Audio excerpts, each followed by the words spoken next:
Comment savoir si on a de bons résultats avec notre blog, notre chaîne YouTube ou notre podcast? En regardant le nombre de vues ou de téléchargements?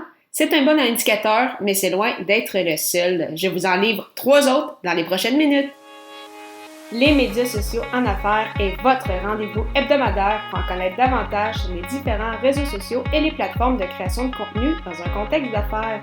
Chaque semaine, je, Amélie Delebel, répondrai à une question thématique qui vous permettra d'appliquer concrètement ces conseils pour votre entreprise. C'est parti! Salut, très heureuse de vous accueillir pour ce 17e épisode des médias sociaux en affaires sur qu'est-ce qui permet de déterminer le succès. En effet, c'est toujours agréable de voir nos chiffres monter, que ce soit le nombre de visites sur un blog, le nombre de visionnements sur une vidéo YouTube ou le nombre de téléchargements avec un podcast, mais ce n'est pas la seule mesure à prendre en considération. Le premier, le cercle de contact. Donc, comment savoir si votre création de contenu fonctionne bien? Donc, c'est en regardant justement votre réseau de contacts s'agrandir. De mon côté, personnellement, j'ai vraiment vu cela s'appliquer, que ce soit pour les médias sociaux en affaires ou athlètes, entrepreneurs. Par exemple, avec les médias sociaux en affaires, je sais que je reçois des invitations LinkedIn, des gens qui disent m'écouter, qui disent apprécier mon contenu et par la suite qui m'envoient une demande d'invitation. Donc, c'est sûr que c'est toujours très agréable de recevoir cela.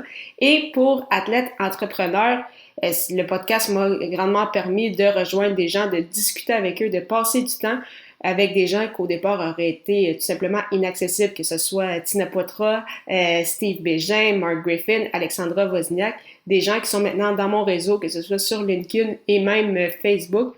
Donc, vraiment, si votre création de contenu vous permet d'agrandir votre réseau de contacts, vous savez déjà que vous êtes sur la bonne voie. Deuxième point, augmenter votre notoriété. Donc, est-ce qu'avec votre création de contenu, les gens vous voient comme un expert? Si c'est le cas, si les gens par la suite voient vos articles de blog, vos vidéos ou vos épisodes de podcast et vous demandent par la suite des conseils, eh bien, vous savez déjà que vous augmentez votre notoriété. Et pour ceux qui hésitent à se lancer un podcast ou non, sachez qu'avec un podcast, l'attention moyenne est de 32 minutes en moyenne, ce qui est tout simplement énorme. Pour un article de blog, on parle peut-être on parle plus en termes de secondes, alors que pour une vidéo, on parle d'environ 3 à 4 minutes. Donc, bien évidemment, avec un temps d'attention aussi élevé, il y a vraiment des liens qui se créent. On a vraiment l'impression d'être connecté avec les gens. Donc, cela aide beaucoup pour tout ce qui touche à la notoriété.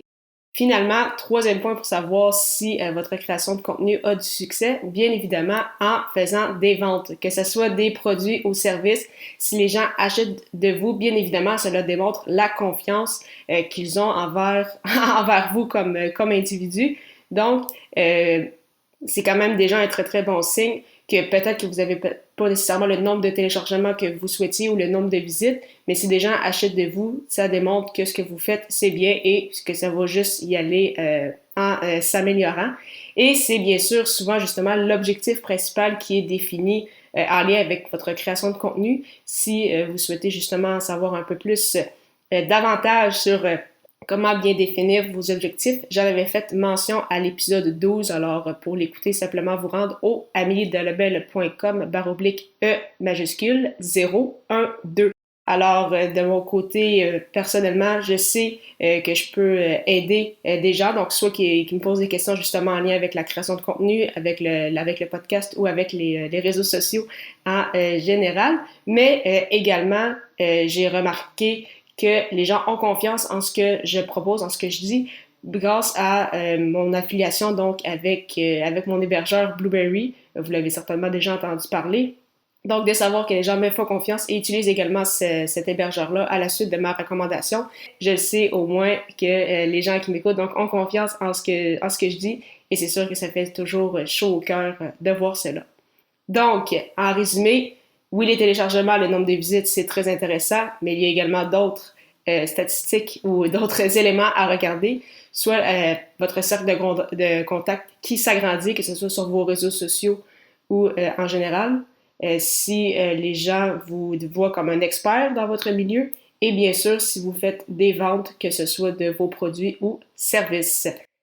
Comme mentionné donc précédemment, j'utilise l'hébergeur Blubrry avec mes 2 podcasts et c'est pourquoi que si vous souhaitez essayer également cette plateforme pour votre balado, simplement vous rendre au ameliedelabel.com/blubrry, BLUBRRY, pour obtenir un mois d'essai gratuit. La semaine prochaine, je répondrai à la question « Quelle est l'importance d'une bonne structure ?» Ne manquez pas ça!